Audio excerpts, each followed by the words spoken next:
Hey guys, how's it going? My name is Chibigoat, and this is going to be a blade only sort of tutorial, and I'm going to be going over everything you really would need to know to start winning matches and doing good in Call of Duty Black Ops 2 with only blades, which means your knife and the hatchet, which is what I'm going to be going over because that's what I use.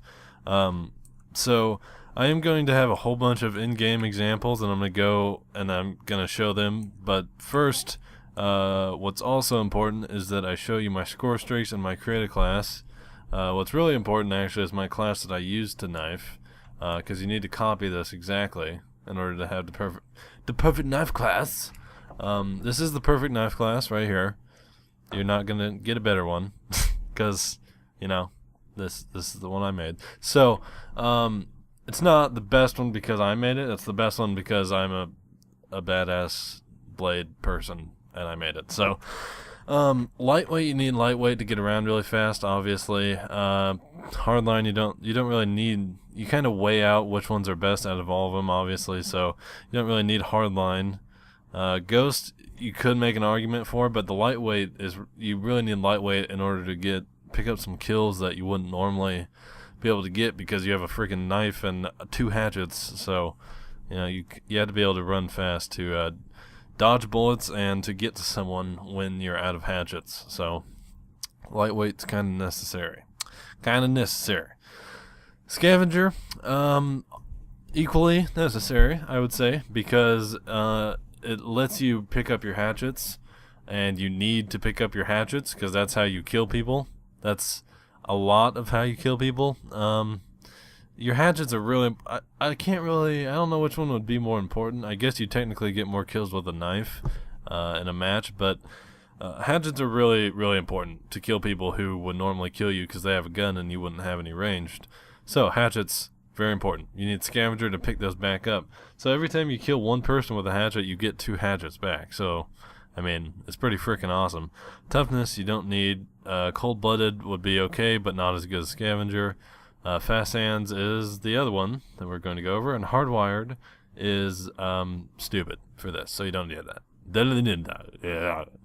Fast hands. Well, this would mean you need perk 2 greed down here. These are the 3 ones, obviously. So fast hands, you need fast hands because it lets you throw the hatchet faster, and that's a lot of this is pretty obvious, so I keep saying obviously, but obviously that's pretty important in order to react in time, because these people are shooting bullets at you, bullets from guns that kill you, and you have a couple hatchets and a knife, so you need to be able to throw your hatchets really fast when you want to.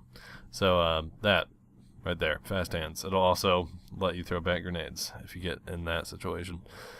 So perk 3 greed you also need, and for this we have extreme conditioning. Now the perk 3 is the one that you can kind of change around a bit if you want to, but my preferred perk 3, the ultimate setup for blading, I don't really like to call it knifing because there's hatchets involved a lot of the time, so that's not really a knife, it's a blade. So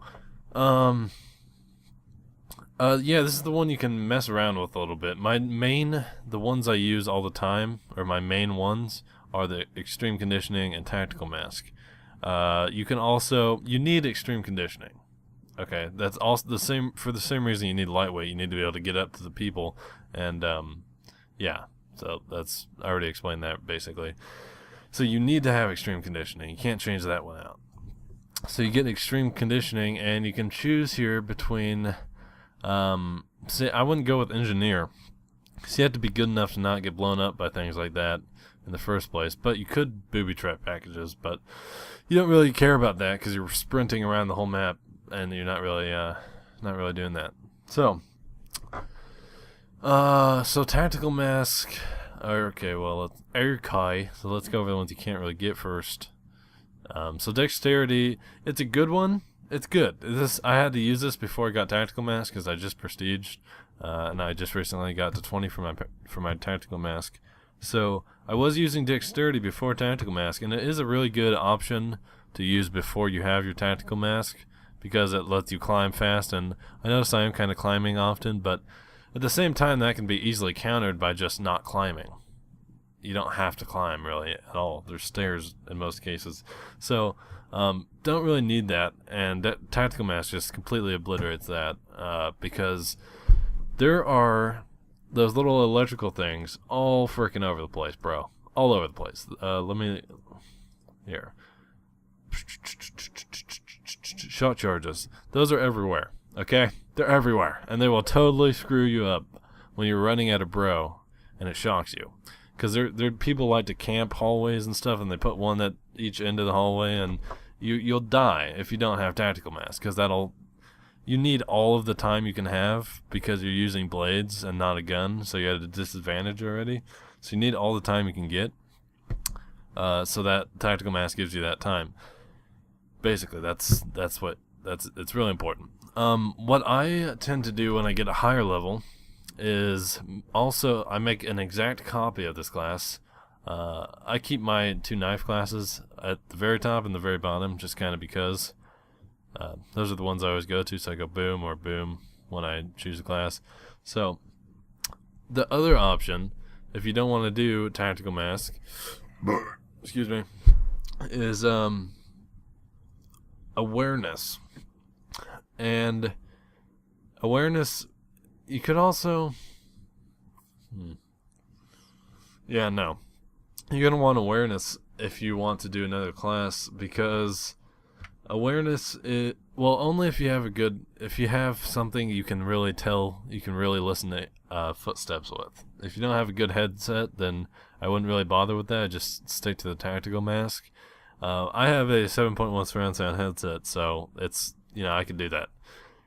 And I do that every once in a while. But I notice without having, without Tactical Mask, there's so many extra deaths without having Tactical Mask. It's just really kind of ridiculous, and it really calls for having to have Tactical Mask all the time. So this is my main setup that I roll with. Danger Close for both hatchets, obviously. So the issue here, real quick, is it's going to take kind of like max level-ish, not quite, to get all these things. Scavenger, I think, might be the highest level thing here, and that's like 43 or something. So what I did immediately was permanently unlock Scavenger. I've been permanently unlocking all the things I knife with just because I knife, so that's not, just because I pretty much only knife, so that's not really maybe important to you, but if you want to switch to only knifing, that's what you should do. So score streaks, what I usually roll with in free-for-all is UAV, Hunter Killer, Counter UAV, and this is for 2 reasons. One is because it's free-for-all, and so, that's just kind of what you do in free-for-all. You get the UAV so you can see the fellows around you, and the Counter UAV so they can't see you, and it's just more effective, it seems, in free-for-all, more important.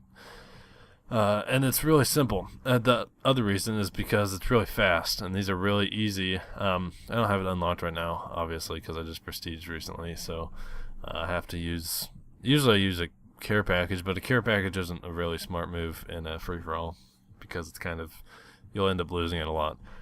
So, UAV, Hunter Killer, and Counter UAV are the important ones, because they're really quick to use. They're really snappy. Hunter Killers, you just bring it out and throw it into the air and you get a free kill. Counter UAV, you just use them really quick, and then you keep going on and knifing, and so you don't kind of get caught up with having to wait around for a care package and then getting killed or something like that. So, wow, I am out of breath because I'm horribly obese. So that's it. You can go here, press tab, and change the color of your knife, and that's it for the loadout. And now I guess we will continue and go over into the whole technical aspect of the whole thing. So there's a lot of technical things about blading here, and I don't even really realize most of it until I actually watch some of these playbacks of my matches and kind of obviously tell what I was thinking at the time and how I was going to go about killing someone, because it's really easy for me to kind of see what I was planning on doing, and so I can break it down just like that, and that's what I'm going to do. And I'm just going to break down my thought process as I go through here, and I'm going to just give you some tips on how to survive being at such a disadvantage.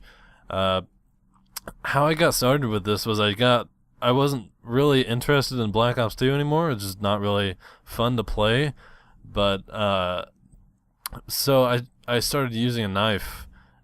I just kind of started using a knife to screw around because it wasn't really fun to just shoot people. It wasn't interesting. So I started doing that, and I was actually having a lot of fun with it, even though I wasn't doing good initially. I just started having a lot of fun with it, so I kept doing it. And yeah, so that's kind of why typically I wouldn't be uploading videos of Black Ops 2 because it's old school and nobody cares. I mean, still nobody cares, and I'm still making it anyway because I'm interested in it, because knifing, blading is kind of what renewed Black Ops 2 for me, and that's what makes it still fun to play. So that's why I don't really use guns too often. I use my blades all the time. So I'm going to break down all the little things that go through my brain that let me live and do amazing, get 30 and 5 free-for-alls, 30 and 7, stuff like that. So yeah, I'm just going to break them down through some video clips of some matches of mine, and I think that's pretty much how we're going to do it. Gonna make these kind of slow-mo so I have time to talk about it. You see on the mini-map I just saw that flash from the UAV, so I know there's a guy back there chilling. So I'm gonna line myself up with this thing, so while I run up to him, he can't see me. You see how I'm directly making sure there's no line of sight between him and me, him and I? And I come around, right? This is the kind of the kill point right there. Once you've announced you're going to happen, you have to make yourself happen. So you can't really, once you get past that initial sprint to get close to them, you go after them and you kill them and destroy them to death. For this next one, you have to really consider your hatchets and how visible they are to people. So if you throw them right past someone, they're going to see it. See right here? It kind of passes past his vision. So I take precaution and I go behind this car, use the object to my advantage, just in case he did see it and wanted to turn around, he wouldn't know I was there. So this is a pretty good clip because it kind of shows a lot of different reactions, different and quick reactions I have to all the people around me. So right here, this guy has a shotgun, and I initially try with that, fail. And that's not important. I kill him here, and the guy behind me sees me. See this? Shoots at me, so I go around the corner as soon as you can. See that guy right in front of me? Go back around here. This guy thinks I'm gone. He doesn't see me. Try to kill him. Remember that guy over there.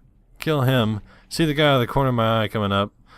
Keep running towards there like I don't see him. Turn quick and kill him. This next guy, try to get the hatchet kill first. Might not have been the greatest idea because I was that close, but eventually get the knife kill. And yeah, that's pretty much how that worked out. You always want to use your knife when you're that close to people. Don't use your hatchet because that will get you killed a lot of the time. So this clip I already have in slow motion, but I'm going to put it in slow motion again, so it's a double slow motion. So there's a guy camping up here, and right here you'll see there's a bouncing Betty. So you have two options when you come across this. You can crouch, or you can sprint around the corner so it doesn't hit you. The wall gets in the way. Now if you crouch right here, the guy will know you're there, and he'll come out and have a chance to kill you. But if you go run right around the corner really quick, and you kill him before he even realizes that his bouncing Betty's gone off, then you know, you don't really risk dying. And this was actually kind of lucky. Either way I would have been able to kill him, but that was just kind of a fancier kill. So yeah, you can kind of decide what you want to do in those kind of situations. So this is kind of a significant situation where I've used both of my hatchets and there's two bros at kind of a distance from me. Yeah, this is kind of effed right here. So what you do is you wait for him to run out of ammo and or reload, sprint around, circular motion kind of, so you're not right in front of him so he shoots you. Then you have to react. This is all about reaction time a lot of the time. You have to be able to react quick. And that, I kind of got lucky. It hit the wall behind him just before he came around, and it hit him in the ankle and killed him. So we're good. Now this is one of those kills that's a little more complicated looking than it is. You got that long hallway sniper down there. So you toss a tomahawk, and you can either hit him right in the face and brain, have it hit off the wall behind him and hit him back, or bounce off the ground in front of him and then hit him, like this. You have to make sure you're not exposed for very long. You're going against a sniper, so you just kind of line up your little reticule with your hatchet and throw it real quick and go right back into cover because he has a sniper and he'll kill you. So you toss it out real quick, hope it kills him, and then go back into cover, rinse and repeat, or move on. So this is kind of a nice little kill feed here. I try to kill this guy with the hatchet, but he gets flashed, so he can't really do anything about it. So I eventually run up to him and kill him really easy. That's a quick kill. And now you hug walls all the time. Always hug walls. See right here, hugging the truck. Guy with a shotgun comes around, I get a chance to kill him because I was hugging the truck. Now I know this guy's back here is behind me, so I do a quick little circle like that. So I'm not where he expects me to be. He's shooting where he expects me to be. I'm not there. Half step to the left there to avoid the shotgun blast like a pro. Get fucked. So in situations like this, you can take the time to aim your hatchet. Whenever you can take the time to aim to get a better chance at killing someone, then you really should. That guy was just chilling there, focused on shooting someone else, so I killed him. And so here's this guy. This is an important aspect right here too, crouching. I accidentally used my kill streak here, so I couldn't knife right away, so I had to crouch to avoid being killed in order to save time, in order to get that knife back out and kill him. So I was lucky enough to throw a care package inside of the enemy spawn, so I wanted to get it back, so I go and get it back. So there's 3 people here, all trying to get my care package. Kill the person who's the highest threat, who sees you first. The guy on the other side of the care package is looking right at me. Dead. Now, I messed up here, didn't kill the guy I tried to. See that? Other guy got in the way. Keep running around so you're not really easy to hit. You have to be sprinting. That's why lightweight and extreme conditioning is so important. You have to be able to move fast and react better than everyone else. That way, you do not get murdered because you are at a disadvantage. Okay, so this is kind of interesting here. You can see that they're spawning over there. As you can see, there's 2 people running up. So you take out the first guy, try to kill the second guy. Since you missed with both hatchets, you have to sprint as fast as you can to get to them before they shoot you to get that knife kill. Now they spawn back here, so I look out the window where they would have spawned, and there's another guy because that's where they're spawning. So we go over here and we kill this other guy. Now check out the minimap. Shots on the minimap, turn around immediately, kill the guy who we saw the shots coming from, and, you know, voila, bro. Wall freaking law.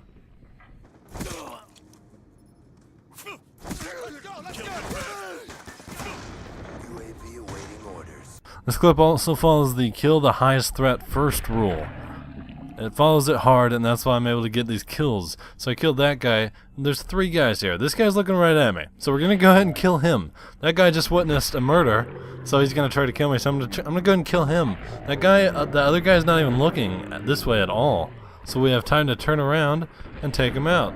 Thankfully, our teammate was there as a distraction. That's what the teammates are for. Distractions and, you know, bait and stuff.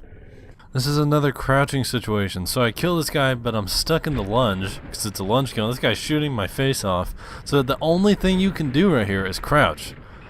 And see, he's like trying to shoot my face off where my face was. And that's not where my face is no more. So I killed him because I crouched. Because I was stuck in a lunge. So do that a lot whenever you have to. You dig?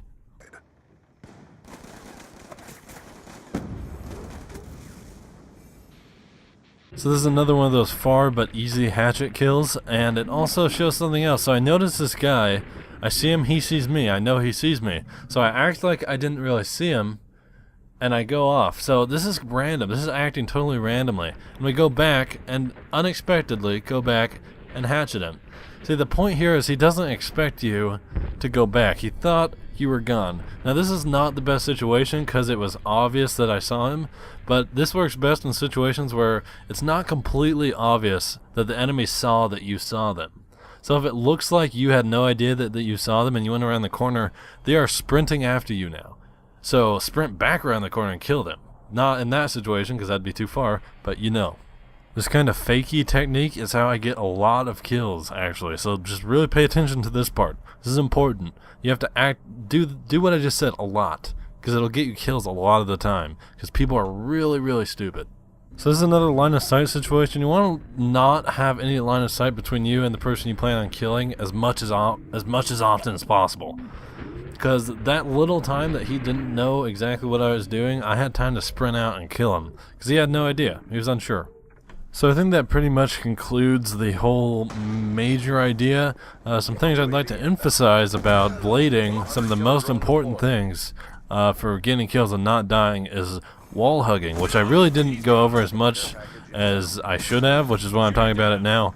Wall hugging is really, really important because I guess basically why it would be is because you're not exposed Hardly at all. You're trying to make it so that they don't know you exist, so that you have more time to kill them. Because the less they know you exist, the less they know what you're going to do, so you have a better chance to kill them. And so hugging walls is really important as you're going around every corner. Hug the wall so they're not expecting you. Make sure they don't see you. That's probably the important thing. Make sure they don't see you. That kind of makes you hug walls. So, yeah, just that. And another really important thing is random movements. Move really randomly, fast, zigzag, awkwardly. Make sure they're not ready to shoot you. So that'll about do it. Thank you guys for watching. My name is Shibigoat, and feel free to leave a like if you liked it, which you should have. So I'll have some more stuff up pretty soon. Thank you guys for watching, and yeah, I'll see you soon.